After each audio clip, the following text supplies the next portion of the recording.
نحمدہ ونصلی ونسلم علی رسولہ الکریم اما بعد فاعوذ باللہ من الشیطان الرجیم بسم اللہ الرحمن الرحیم۔ محترم ناظرین کرام، آج کی اس نشست میں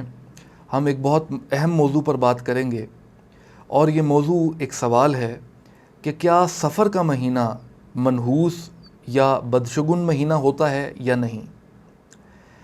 ناظرین، ہمارا معاشرہ کلی طور پر توہم پرستی کا شکار ہو چکا ہے، اور ہم لوگوں نے اپنے ذہنوں میں مختلف قسم کے وہم پال رکھے ہیں،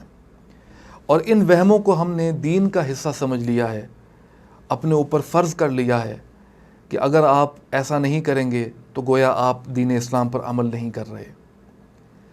لہٰذا آج کی اس نشست میں میں چاہوں گا کہ جتنے حضرات دیکھنے والے ہیں، اور بالخصوص ہمارے گھروں میں موجود خواتین، جو ہماری مائیں بہنیں گھروں میں موجود ہوتی ہیں اور اولاد کی تربیت میں ان کا بہت ہی کلیدی اور بنیادی کردار ہوتا ہے، میں چاہوں گا کہ آپ سب غور سے آج کی نشست کو سنیں، تاکہ اگر آپ کے ذہنوں میں کچھ اس قسم کے توہمات موجود ہیں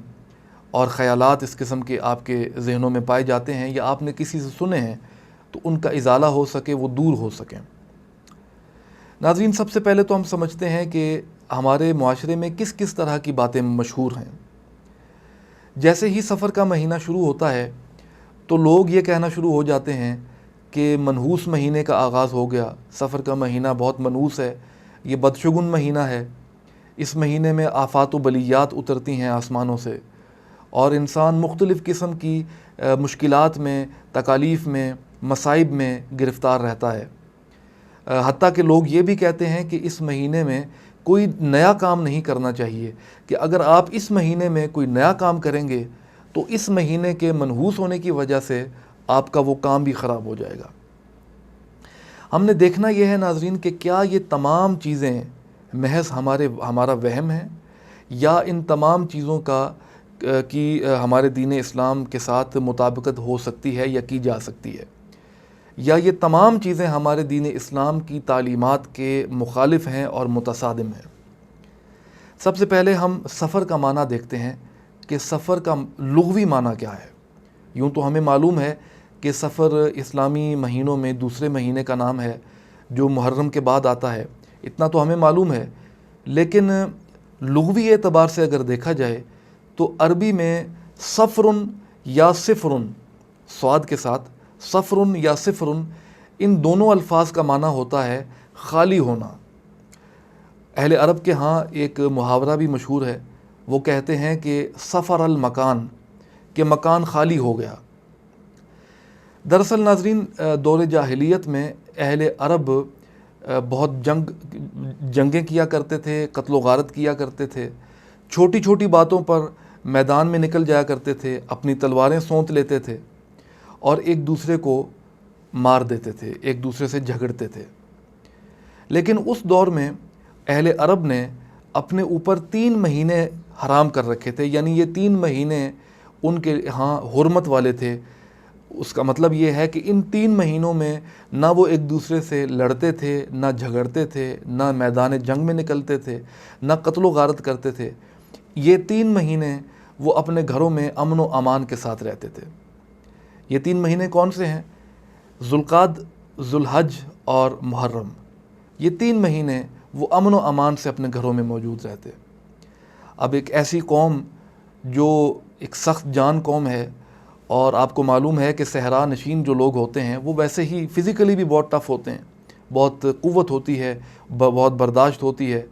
اور جس کے پاس طاقت ہو وہ آزمانا بھی چاہتا ہے۔ تو ویسے بھی وہ لوگ، چونکہ جاہلیت کا دور تھا، چھوٹی چھوٹی باتوں پر لڑتے تھے، جھگڑتے تھے، تو 3 مہینے اپنے گھروں میں بند رہنا اور نہ لڑنا، نہ جھگڑنا، نہ قتل کرنا، یہ ان کے لیے ایک بہت بڑا امتحان تھا۔ لہٰذا جیسے ہی محرم کا مہینہ گزرتا اور وہ 3 مہینے مکمل ہوتے حرمت والے، تو سفر کا مہینہ شروع ہوتے ہی وہ لوگ اسی طریقے سے تلواریں نکالے، تلواریں سونتے، وہ میدان جنگ میں نکل جاتے اور ایک دوسرے کو اسی طریقے سے قتل کرتے، خون بہاتے، قتل و غارت ہوتی۔ تو اہل عرب جب یہ دیکھتے کہ بھئی سفر کا مہینہ جو ہی شروع ہوتا ہے تو قتل و غارت ہوتی ہے، لوگوں کے گھر ویران ہو جاتے ہیں، گھر برباد ہو جاتے ہیں، گھر خالی ہو جاتے ہیں، تو انہوں نے سفر کے مہینے سے یہ تعبیر لینا شروع کر دی کہ گویا سفر کا مہینہ ہی منحوس ہے، کہ جیسے ہی یہ شروع ہوتا ہے قتل و غارت شروع ہو جاتی ہے، مصیبتیں شروع ہو جاتی ہیں۔ تو بجائے یہ کرنے کے کہ وہ اپنے عمل کی طرف غور کرتے، توجہ کرتے کہ ہم جو عمل کر رہے ہیں یعنی ہم لوگ ہی تو قتل کر رہے ہیں، اہل عرب اگر یہ سوچتے کہ آج اگر ہم قتل کرنا چھوڑ دیں سفر کا مہینہ شروع ہوتے ہی، تو گویا ان کی منطق یا ان کی لاجک کے مطابق تو سفر کا مہینہ منحوس نہ رہا، کیونکہ اس مہینے میں پھر نہ قتل ہوں گے، نہ وہاں اس وقت خون بہے گا۔ تو بجائے اپنے عمل پر غور کرنے کے وہ لوگ مہینے کو ہی برا کہنا شروع کر دیتے، مہینے کو ہی منحوس اور بدشگون کہنا شروع کر دیتے۔ ناظرین، اس بات سے تو یہ چیز یہ ثابت ہوئی کہ سفر کے مہینے کو بدشگون سمجھنا یہ کوئی آج کی بات نہیں ہے، بلکہ یہ دور جاہلیت میں اہل عرب کا یہ خیال تھا اور ان کا تصور تھا کہ وہ سفر کے مہینے کو بدشگون سمجھا کرتے تھے۔ ناظرین، دوسری بات یہ ہے کہ اللہ تعالیٰ نے قرآن مجید میں یہ ارشاد فرمایا ہے سورۃ التوبہ میں کہ اِنَّ عِدَّةَ الشُّهُورِ عِندَ اللَّهِ اثْنَا عَشَرَ شَهْرًا فِي كِتَابِ اللَّهِ يَوْمَ خَلَقَ السَّمَاوَاتِ وَالْأَرْضِ، کہ جب سے اللہ تعالیٰ نے زمین و آسمان کو تخلیق کیا اللہ کے نزدیک 12 ہی مہینے ہیں۔ یعنی اگر آپ دیکھیں کہ جنوری فروری دیکھ لیں وہ بھی 12 مہینے ہیں، محرم سفر دیکھ لیں یہ بھی 12 مہینے ہیں، تو الغرض مہینوں کی تعداد اللہ نے بتا دی کہ 12 ہے۔ پھر ناظرین، دوسری بات یہ ہے کہ اکثر ہم لوگ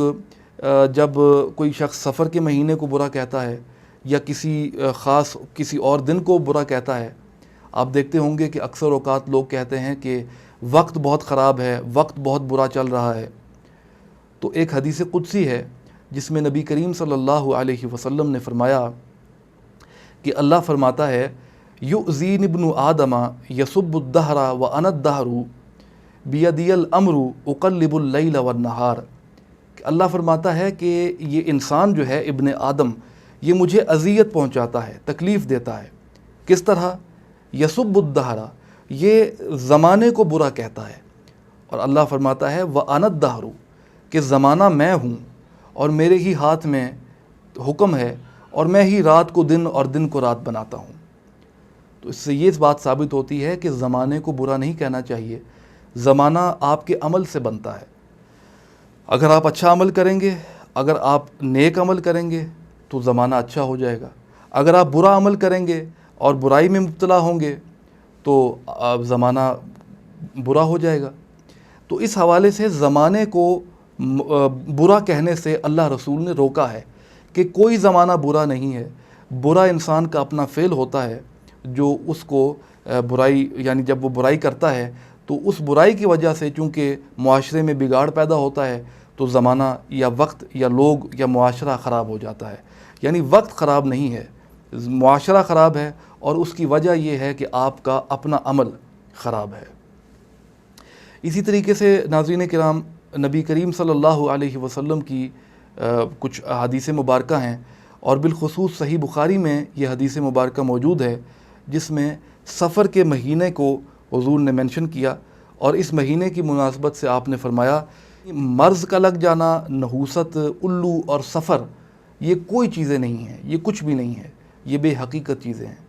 آپ دیکھیں ناظرین کہ ہمارے معاشرے میں یہ خاص سفر کے ساتھ یہ چیز مخصوص نہیں ہے،